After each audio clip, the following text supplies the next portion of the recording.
ভয়াবহ দাবানলে পুড়েছে যুক্তরাষ্ট্রের Los Angeles শহরের বিস্তীর্ণ এলাকা। মঙ্গলবার 7 জানুয়ারি শুরু হওয়া দাবানল 6 দিন পেরিয়ে গেলেও নিয়ন্ত্রণে আসেনি। দাবানলে প্রাণহানির সংখ্যা স্থানীয় সময় গতকাল রোববার পর্যন্ত 24-এ পৌঁছেছে। দাবানল আরও ছড়িয়ে পড়ার আশঙ্কা রয়েছে। এখন পর্যন্ত প্যালেসেইডস দাবানল মাত্র 11% নিয়ন্ত্রণে আনা গিয়েছে বলে জানিয়েছে ক্যালিফোর্নিয়ার ফায়ার সার্ভিস। এর মধ্যে সামাজিক যোগাযোগ মাধ্যম ফেসবুকে আগুন নেভাতে আজান দেওয়া হয়েছে এরকম একটি ভিডিও ভাইরাল করা হয়। খালেদ আহমেদ শাহিন নামের একজনের ফেসবুক আইডি থেকে ভিডিও প্রচার করে ক্যাপশনে লেখা হয়, আমেরিকার ক্যালিফোর্নিয়া রাজ্যের লস অ্যাঞ্জেলেস শহরে আগুন নেভাতে যখন সকল প্রযুক্তি ব্যর্থ, তখনই হুজুরদের দিয়ে আজানের মাধ্যমে আল্লাহর গজব থেকে বাঁচার জন্য মিনতি করছে। মুহূর্তেই ভিডিও ভাইরাল হয়ে যায়।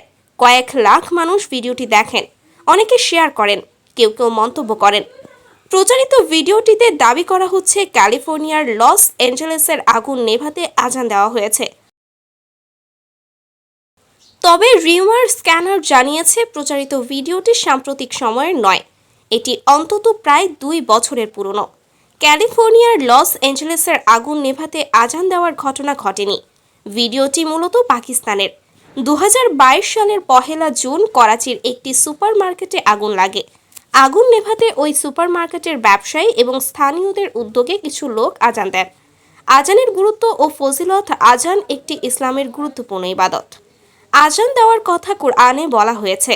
এই প্রসঙ্গে আল্লাহ তাআলা বলেন, যখন তোমরা নামাজের জন্য আহ্বান করো তখন তারা কাফের মুশরিকরা একে উপহাস ও খেলা মনে করে।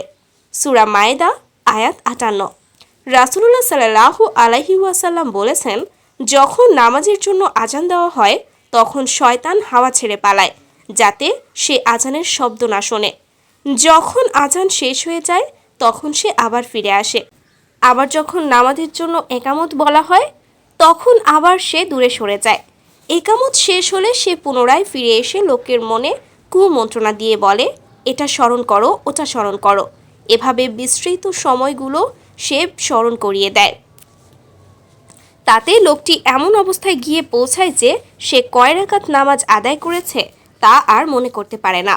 মুসলিম হাদিস 745।